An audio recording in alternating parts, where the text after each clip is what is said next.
Good morning to all. காலை வணக்கம். சொல்லுங்க. ஸோ நம்ம உறுதிமொழி எடுத்துக்கிட்டு தியான பயிற்சி முடிச்சுட்டு சத்துவ சார் வந்துட்டோம். இந்த வாரம் சத்துவ சார் வகுப்புல பார்த்தீங்கன்னா 101வது பாடல் வந்து 110வது பாடல் வரைக்கும் படிக்கலாம். 5 பாடல் படிச்சுப்போம். திருவூர் பகாவில் இருந்து திரும்ப நம்மளுடைய குடல் ஞாபகப்படுத்திக்கலாம். தவம் செய்வார் தம் கர்மம் செய்வார், மற்ற அல்லார் அவம் செய்வார் ஆசையில் உட்பட்டு. ஸோ தவம் செய்கிறவர்கள் தான் அவர்களுக்கான வேலைகள் செய்கிறாங்க, மற்றவங்க எல்லாமே ஆசைக்கு உட்பட்டு அவர்களுக்கான தீமையை செஞ்சுக்கிறாங்கன்றது தான் பொருள். இதை நினைவு கூர்ந்துட்டு நம்ம வந்து நம்மளுடைய சத்துவ வகுப்பு போயிடலாம். இதற்கு பெரும் துணையா இருப்பது எது துணையா இருக்குன்னு பார்த்தீங்கன்னா வந்து நமக்கு ஒரு பெரிய செல்வத்தை கொடுத்துருக்காரு. நமக்கு உடம்புக்குள்ளேயே ஒரு ஒரு உறுப்பு வந்து அதுக்கான செல்வமா கொடுத்துருக்காரு. அது என்ன உறுப்புன்னு கண்டுபிடிக்க முடியுதா? ஸோ என்ன உறுப்பு அது நமக்கு வந்து ஒரு பெரும் துணை புரியறதுக்காக ஒரு ஒரு உறுப்பு நமக்குள்ளேயே அமைஞ்சிருக்கு. கை கால் மாதிரி ஒரு உறுப்பு அமைஞ்சிருக்கு. இந்த தவத்தை வந்து மனம்ன்றது ஒரு ஓகே. இது இன்னும் பார்த்தீங்கன்னா நமக்கு அந்த ஒரு செல்வமாவே அது அமைஞ்சிருக்குன்னு சொல்லிட்டு திருவள்ளுவர் மேற்கோள் காட்டுறது பார்த்தீங்கன்னா செவியை சொல்றாங்க. செல்வத்துள் செல்வம் செவிச்செல்வம் அப்படின்றாரு. ஸோ ஒரு ஒரு ஒரு ஒரு உறுப்பு வந்து பார்த்தீங்கன்னா அது பெரும் துணை புரியுது, மனம் துணை புரியுது. ஏன்னா மனம்ன்ற கருவியை பயன்படுத்தி தான் போறோம். ஒரு செல்வமா நம்ம கொடுத்துருக்கிற உறுப்பு பார்த்தீங்கன்னா வந்து அது வந்து செவிதான். இந்த செவி பார்த்தீங்கன்னா வந்து அவ்வளோ பெரிய ஒரு ஆற்றல் மிக்கதா இருக்குது. அது ஒரு செல்வமாவே இருக்குன்றது, அது ஒரு சொத்துன்றது நமக்கு. அது எப்படி சொத்தாகுதுன்னா இந்த பசிப்பையை ஜெயிக்கிறதுக்கு கூட பார்த்தீங்கன்னா இந்த சத்து விசாரத்தை எல்லாமே நமக்கு வந்து உடம்புக்கு சத்து கொடுக்கக்கூடிய ஆகாரம் எங்க எங்க ஆதாரமா மாறுதுன்னா செவிக்கு உணவு இல்லாத போது சிறிது வயிற்றுக்கு ஏற்படும்ன்றாங்க. ஸோ அவ்வளோ பெரிய பேராற்றல் உடையது இந்த செவி. அதற்கு உணவு அதுக்கு சரியான ஒரு சத்து கொடுக்கணும்னா அது சத்து விசாரம் மட்டும் தான் அமையும். இந்த சத்து விசாரம் மூலியமா அதுக்கான உணவு நம்ம ரெடி பண்றோம்னா வயிற்றுக்கு உணவு தேவைப்படாதுன்றதான் மறைமுக பொருள். அது அப்படியேப்பட்ட இந்த செவி செல்வத்தை வந்து சரியா பயன்படுத்தணும்னா அதுவே சத்து விசாரத்துக்கான பெரிய ஒரு ஒரு பேராற்றலுடைய பொருளா மாறிடும். அதுதான் தவம் செய்வது. தவம் செய்வார் தம் கர்மம் செய்வார், மற்றவர் எல்லாம் அவம் செய்வார் ஆசையில் உட்பட்டுனா இப்போ செவிக்கான உணவு நம்ம எடுத்துக்கிறதுக்கு எப்படி நம்ம வந்து உடற்பயிற்சி பண்றோம், மூச்சு பயிற்சி பண்றோம், தியான பயிற்சி பண்றோமோ அது மாதிரி செவிக்கான உணவு எடுத்துக்கிறதும் ஒரு தவத்துல ஒரு ஒரு பெரிய ஒரு பெரிய ஒரு மிகப்பெரிய ஒரு ஆற்றல் நிறைந்த ஒரு இடமா இருக்கு. அதனாலதான் அது செவி செல்வம்ன்றாரு. சரி, நம்ம குரல் போயிடலாங்களா?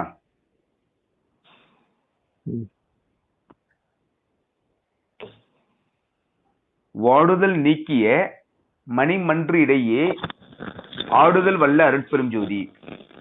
வாடுதல் நீக்கிய மணிமன்று இடையே ஆடுதல் வல்ல அருட்பெரும் ஜோதின்றாங்க.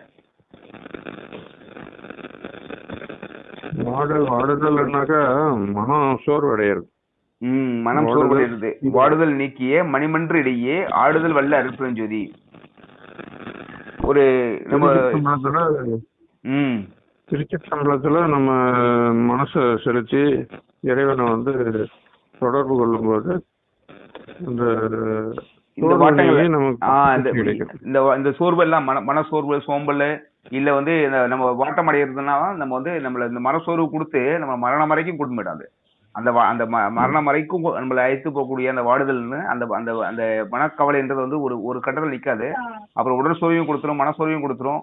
அப்புறம் உடல் நோய் ஏற்படுறதுக்கு அதுவே காரணமாயிடும். எல்லாத்துக்கும் அதுவே காரணமே மரணம் வரை கொண்டு போயிடும். அந்த அவ்வளவு பெரிய பிரச்சனையை தவிக்கக்கூடிய ஆற்றல் எங்க இருக்குன்னா இதை வந்து இது நமக்குள்ளேயே ஒரு ஆற்றல் என்ன இருக்குது, திருச்சிற்றம்பலத்துல அருட்பெருஞ்சோதியா தான் இருக்குது.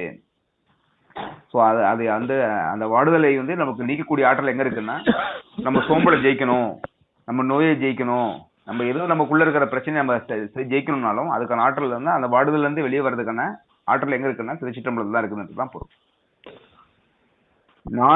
அடுத்த குரல் போயிடலாம். நாடக திருச்செயல் நவிற்றிடும் ஒரு பேர் ஆடக பொது ஒளிர் அருட்பெருஞ்சோதி. என்ன பொருள் எடுத்துக்கலாம்? நாடக திருச்செயல் நவிற்றிடும் ஒரு பேர் ஆடக பொது ஒளிர் அருட்பெருஞ்சோதி. இதுல ஆடகம்ன்றது பாத்தீங்கன்னா உள்ளொளின்றாங்க. அந்த உள்ளொளி அசைவே ஆனந்த நடனம். அதுதான் ஒரு பெரிய ஒரு ஒளி இருக்குது நமக்குள்ள. அந்த அந்த உள்ளொளி தான் வந்து ஆடகம்ன்றாங்க. ஆடக பொதுன்றது வந்து திருச்சிற்றம்பலத்துல இந்த நடராஜர் நடனம் ஆடுறாரு உள்ள வந்து ஒரு ஒரு இறைப்பேராற்றலுக்கான ஆற்றல் இருக்குன்றாங்க இல்லையா? அந்த ஆற்றல் எங்க இருக்குன்னா இந்த பொதுவா இருக்கிற திருச்சிற்றம்பலத்துல தான் அந்த அந்த அசைவு உள்ளொளி வந்து ஒரு அசைவு இருந்துட்டு இருக்கு. அந்த அசைவு தான் வந்து ஆனந்த நடனம். அதுதான் இறைவனுடைய நடம் புரியக்கூடிய இடம். அது என்னங்க ஐயா பொருள் எடுத்துக்கலாம்? சரியான பொருளாங்களா ஐயா? அது நாடக திருச்செயல் நவிற்றிடும் ஒரு பேர் ஆடக புது ஒளி அருட்பெருஞ்சோதி. ஆமாங்கய்யா, அதான் எடுத்துக்கணும். ஆ. நாடகம் அப்படிங்கிற உலக செயல்கள். ம், ம், உலக ம். செயல்கள்லேருந்து நம்ம நமக்கு நல்ல செயல்களை கொடுக்கறது அந்த ஒளி தான், உள்ளார இருக்க ஒளி தான். அந்த உள்ளொளி தான் அது. ஒளியோட நம்ம மனம் வந்து அந்த ஒளியை உணரணும், உணர்ந்து அதை வந்து அதுல கலந்தே இருக்கணும். அது ஏன்னா நமக்கு ஒரு தொடர், அதாவது அதை உணர முடியாத பொருள் அது. அதை நம்ம தான் உணர்ந்து நெகிழ்ந்து அன்பே நிறைந்துன்னு சொல்லி வள்ளலார் சொல்றாரு இல்லைங்களா? அந்த பாடல் சொல்றாரு. அது உணர முடியாத பொருளை உணர்ந்து நம்ம எப்படியாவது அதை வந்து பற்றணும். இல்லைன்னாக்கா அது பற்றல அப்படின்னாக்கா நம்ம புறத்துல போயிடுவோம்.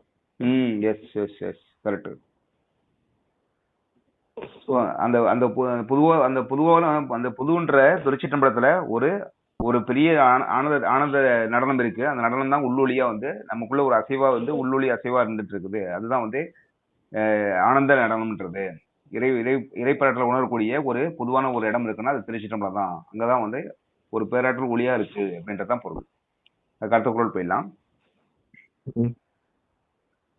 கற்பனை முழுவதும் கடந்து ஒளி தரும் ஓர் அற்புதம் திருச்சபையில் அருட்பெருஞ்சோதி. கற்பனை முழுவதும் கடந்து ஒளி தரும் ஓர் அற்புத திருச்சபையில் அருட்பெருஞ்சோதி. அற்புத திருச்சபையில் அருட்பெருஞ்சோதி. நம்ம கற்பனைக்கு எட்டாததா இருக்குது. அது கற்பனை முழுவதும் கற்பனையை கடந்ததா இருக்குது. நம்ம கற்பனைக்கு அப்பாற்பட்ட நிலையில இருக்கு. அது எப்படி நமக்கு செயல்படும், அது எப்படி நமக்கு உதவும், அது என்ன எப்படி நடத்தும் அப்படின்றதெல்லாம் ஒரு பெரிய அற்புதமான ஒரு செயலா இருக்குது. உணரினும் உணரா, அதாவது என்னதான் நம்ம வந்து அது இது பண்ணாலும் அதை வந்து உணர முடியாது. அந்த கற்பனையெல்லாம் நம்ம பண்ண முடியாது. அவ்வளவு அற்புதமான ஒரு செயல்கள்லாம் செஞ்சிடும் அது திருச்சபையில இருக்க பொருள். ஆமா ஆமா ஆமா ஆமா கரெக்ட். அதான் கற்பனை வந்து நம்ம எவ்வளவுதான் கற்பனை பண்ணாலும், எவ்வளவு நீண்ட கற்பனை பண்ணாலும் அதற்கெல்லாம் அப்பாற்பட்ட விஷயத்துலதான் வந்து அருட்பெருஞ்சோதி ஆண்டவர் இருக்காரு. அது வந்து நமக்குள்ளேயே இந்த திருச்சிற்றம்பலத்துல இருந்துதான் நம்ம வந்து நமக்கான வழி நடத்துறாங்கன்றதுதான். கற்பனை முழுவதும் கடந்து அது எல்லாம் கடந்தாலும் பாத்தீங்கன்னா அதுக்கு அந்த ஒளி எப்படி இருக்குன்ற அனுபவத்தை நம்ம கற்பனை பண்ணி பார்க்கணும்னா அது கற்பனை பண்ணி பார்க்க முடியாத ஒரு இடத்துல இருக்குது. அது கருத்துக்குள் போயிடலாம். ஈன்ற நற்றாயினும் இனிய பெரும் தயவு ஆன்ற சிற்சபையில் அருட்பெருஞ்சோதி. ஈன்ற நற்றாயினாக நம்மள பெற்றெடுத்த தாய் தந்தை சொல்றாங்களா, அவங்க சொல்றாரு. ஈன்ற நற்றாயினும் இனிய பெருந்தயவு ஆன்ற சிற்சபையில் அருட்பெருஞ்சோதி. அவ்வளவு பெரிய தயவு உடையவர் ஆண்டவர். அதான் ஒரு அன்பு தயவு கருணை அப்படின்ற ஒரு இதுக்கு வந்து எல்லை இல்லாதவரா இருக்கிறார். கரெக்ட். இப்ப நம்மள பெற்ற தாய் வந்து நமக்கு வந்து நம்ம என்ன குற்றம் புரிந்தாலும் அந்த குற்றத்தை வந்து நம்ம மன்னித்து நமக்கு நல் வழியை காட்டுறதுக்கு அவங்க எப்படி முயற்சி பண்றாங்களோ அத மாதிரி நமக்குள்ள திருச்சபையில் இருக்கிற அந்த அருட்பெருஞ்சோதி ஆண்டவர் என்ன பண்றாரு, நம்ம கிட்ட எந்த குற்றம் குறையும் பார்க்காம நமக்கு பேராற்றலை கொடுத்து பெரும் கருணையினுடைய ஒரு ஆதாரமா இருந்து நம்மளை வந்து நல்வழிப்படுத்தி நம்மளை வந்து ஒரு ஆனந்தமான ஒரு வாழ்வியல கொடுக்கறதுக்கு எப்பொழுதுமே கருணை கடவுளா கருணையுடைய உருவமா அந்த இடத்துல நமக்கு திருச்சிற்றம்பலத்திலேயே இருக்கிறாங்க இறைவன் அப்படின்றது பொருள். அது ஈன்ற நற்றாயினும் அவர் வந்து ஒரு பெரும் தயவு. எவ்வளவு தவறு செஞ்சாலும் அந்த தவறை மன்னிச்சு அவர் வந்து கருணையோடயே நம்மளை பார்த்துட்டு இருக்காரு. நமக்கு நம்ம எப்படியாவது மனம் திரும்பிடுவோம், அதாவது அருளோட கலக்கிறதுக்கு எப்படியாவது மனசை திருப்பிடுவோம் அப்படின்னு சொல்லி எதிர்பார்த்துக்கினே இருக்கிறார். ஆமா, இந்த உலகத்தை வந்து உணர்றோமே தவிர இறைவனை உணர முடியாமையே மாண்டு போயிடுறோம். இந்த உடல்ன்ற கருவியை கொடுத்து அதுல மனம்ன்ற ஒரு ஆற்றலை கொடுத்ததுக்கு எப்படியாவது இந்த திருச்சிற்றம்பலத்தை கவனிச்சு நம்ம அந்த கருணை கடல்ல நம்ம கலந்துக்கணுன்றதுதான் நம்மளுடைய எப்படி நம்ம தாய் நம்மளை வந்து மன்னிச்சு நம்மளை வந்து எல்லா விதத்திலையும் நம்மள நல்ல சிறந்த மனிதனா மாத்தினாதான் ஈன்ற போதும் பெருது வைக்கும் தன் மகனை சான்றோர் என்ன கேட்டுறதான்ட்டாங்க. குழந்தை பிறந்த உடனே எவ்வளவு தூரம் சந்தோஷப்படுறாங்களோ அதை விட அவங்களுக்கு பெரிய பேரானந்தம் எப்ப கிடைக்கும்னா அம்மாவுக்கு இந்த பிள்ளையை பெக்கிறதுக்கு இந்த பேரன் அந்த அப்பா அம்மா வந்து எவ்வளவு பெரிய தவம் பண்ணாங்களோ இவ்வளவு பெரிய நல்ல பிள்ளையா இருக்குன்ற சான்றோர் சபையில அறிஞர் சபையில 4 பேர் பேசினாங்கன்னா அதுதான் அம்மாவுடைய பெருமையா.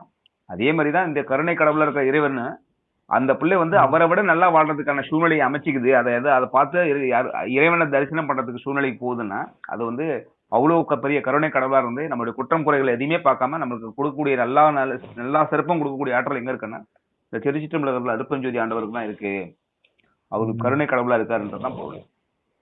சோ இன்னைக்கு கடைசி நமக்கு மனம் 3 மலத்துல தான் திரும்புமோ தவிர இறைவன் இடத்துல திரும்பாது மனம். அதுல நாடி போறதுக்கு இந்த மனம் வந்து விரும்பாது. அதை எப்படியாவது இறைவனை விரும்பி அது மனசு அந்த பக்கம் திருப்பி அதுலயே நம்ம அதுல வாழ்ந்து பழகிறதுக்கு தான் நமக்கு வந்து இவ்வளவு நாள் டைம் இது வரைக்கும் உயிரை வந்து அவர் கொடுத்துக்கிட்டே வர்றாரு. போவோம் பார்த்துக்கலாம். கரெக்ட். ஸோ அவ்வளவு தூரத்துக்கு பெரும் தயவு கருணையுடையவங்களா வந்து அருட்பெருஞ்சோதி இருக்காங்க. அவங்க எங்க இருக்காங்க பாத்தீங்கன்னா அதுவும் திருச்சிற்றம்பலம் தான் இருக்கிறாங்கன்றதான் பொருள் எடுத்துக்க முடியும். இனி குறளுக்கான கடைசி குறள் 109 110 லைன் படிச்சிடலாம். இன்புரு நானுல எண்ணியாங்கு அன்புற தருஞ்சபை அருட்பெருஞ்சோதி. இன்புரு நானுலத்து எண்ணியாங்கு அன்புற தருஞ்சபை அருட்பெருஞ்சோதி. இன்புறனாக்க நம்ம ஆனந்தம் அடைகிறதுக்கு இன்புற நானுலத்து எண்ணியாங்கு அன்புற தரும் சபை அருட்பெருஞ்சோதி. அந்த இறைவன் வந்து நமக்கு ஆனந்தத்தை கொடுக்கறதுக்கோசரம் அவர் எதிர்பார்த்துன்னு இருக்கிறாரு. அவர்கிட்ட போனா நமக்கு ஆனந்தம் கிடைக்கும். அவர்கிட்ட போகலனாக்கா மரணம் தான் கிடைக்கும். அதனால அவர்கிட்ட எப்படியாவது போய் அந்த இன்பத்தை போய் அடையணும். இன்பம் இறைவன் மட்டும்தான்.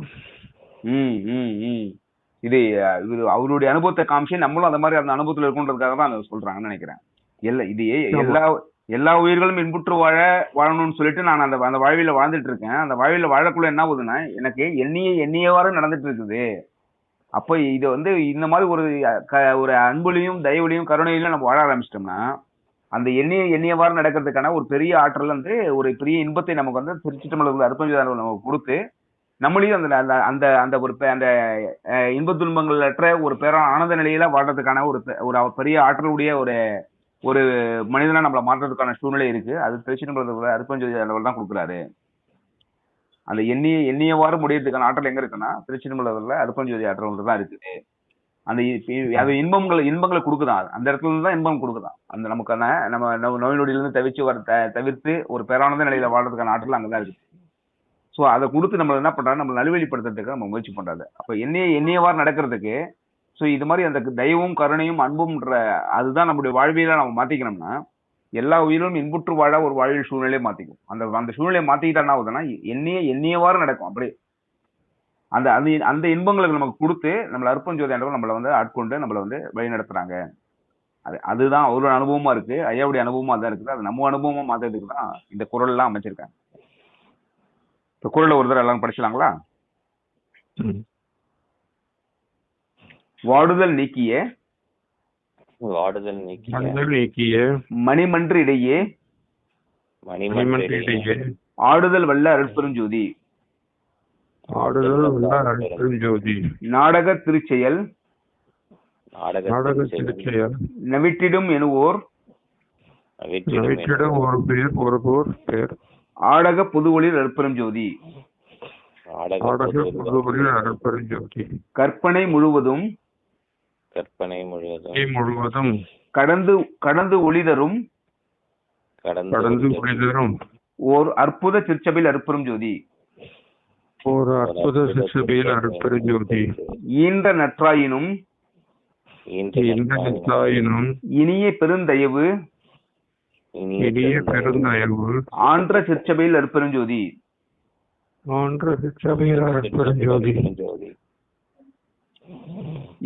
இன்புரு நானுலத்து எண்ணியாங்கு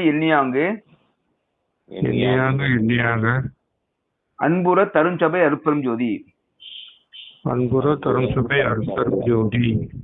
நம்ம இன்னைக்கான குறள் படிச்சிட்டோம். அதுக்கான பொருள் நம்ம பேசணும். இதுல ஏதாவது நம்மளுக்கு ஏதாவது கருத்து ஏதாவது அடிஷனலா கருத்து ஏதாவது சொல்லணும்னா சொல்லலாம் கன்க்ளூஷனுக்காக. இப்ப நம்ம பார்த்த பொருள்ல இருந்து நம்ம தவம் பண்ண உட்கார இல்லைங்களா, 1/2 மணி நேரம் உட்கார மேல அப்ப அது வந்து புருவ மத்திய பார்த்து உட்காரணும். மனசு வந்து புருவ மத்தியில இருக்கணும். அண்ணாக்கு பாதையிலையும் மனசு இருக்கணும். அண்ணாக்கு பாதையை மறக்கக்கூடாது. கரெக்ட். அண்ணாக்கு பாதையை மறந்தாதான் அந்த சுழுமுனை என்ற இடத்துக்குள்ள நம்ம வந்து கனெக்டிங் ஆகும். அந்த சுழுமுனையை கனெக்ட் ஆகிறது தான் உள்ளார திருச்சிற்றம்பலத்துக்கு போற ஒரு நெருக்கமான வழி, சரியான வழி. அதுதான் கரெக்ட். அந்த புருவ மத்தியத்தை கண்ணை மூடவும் கூடாது, கண்ணை திறந்து கூடாது. அந்த புருவ மத்திய மேல் நோக்கி பார்த்து உட்காந்துட்டு இருக்கணும். அது வந்து ரொம்ப சிரமமான விஷயம்தான். அதை முயற்சி பண்ணி தான் மேல் நோக்கி பார்க்கணும். இதுதான் அவங்க விழித்திருன்றாங்க. விழிப்போடு இருக்கணும்ன்றாங்க இல்லைங்களா? பசித்திரு தனித்திரு விழித்திருன்றது அந்த இடத்துல விழிப்போடு இருக்கிற விஷயம்ன்றதுதான் அது.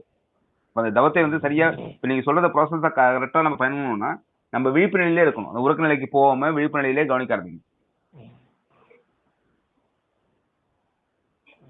இது இப்ப அந்த நெஸ்டீரோட பண்றது வந்து நம்ம அந்த பயிற்சியை கத்துக்கிட்டதுக்கு அப்புறம் தாங்க பண்ண முடியும் இல்லையா?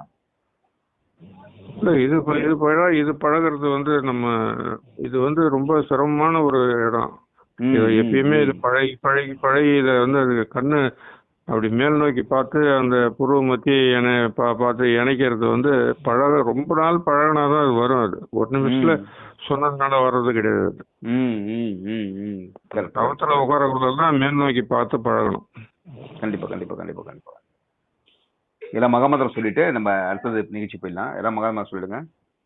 அருட்பெரும் ஜோதி அருட்பெரும் ஜோதி தனி பெரும் கருணை அருட்பெரும் ஜோதி அருட்பெரும் ஜோதி தனி பெரும் கருணை அருட்பெரும் ஜோதி அருட்பெரும் ஜோதி அருட்பெரும் ஜோதி தனி பெரும் கருணை அருட்பெரும் ஜோதி அருட்பெரும் ஜோதி அருட்பெரும் ஜோதி தனிப்பெரும் கருணை அருட்பெரும் ஜோதி.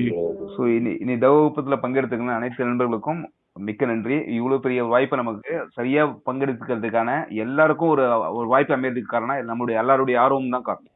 ஸோ எல்லாருமே ஆர்வமா நம்ம தவத்தில் நம்ம லைஃப்பை பயன்படுத்தி நம்ம வந்து இந்த சுத்தோஷத்தை அதிகப்படுத்தி ஒரு பேரானந்த நிலையில வாழணுன்றதுக்காக தான் நான் பண்றோம். நோயற்ற வாழ்வில வாழணும், இல்ல மனக்கவலை இல்லாம வாழணும்னா நம்ம சத்து விசாரம் பண்ணணும். அந்த சத்து விசாரம் சத்தா மாறதுக்கான ஆற்றல் எங்க இருக்குன்னா செவிக்கான உணவு தான். அது செவிக்கு உணவு இல்லாத போது சிறிது வயிற்றுக்கு ஏற்படும்ட்டாங்க. இது ஒரு செல்வத்தில் செல்வம் செவி செல்வம்ன்றாங்க. இந்த ஆற்றல் எல்லாமே சத்து விசாரத்தில் அமைதுன்றதுக்காக தான் இந்த தவ பயிற்சியை நம்ம மேற்கொள்றோம் எவ்ரி சாட்டர்டே. ஸோ அதற்கு வாய்ப்பளித்த இறைவனுக்கும் நண்பர்களுக்கும் நன்றி. Thank you sir. நன்றிங்க ஐயா. பார்க்கலாங்க ஐயா.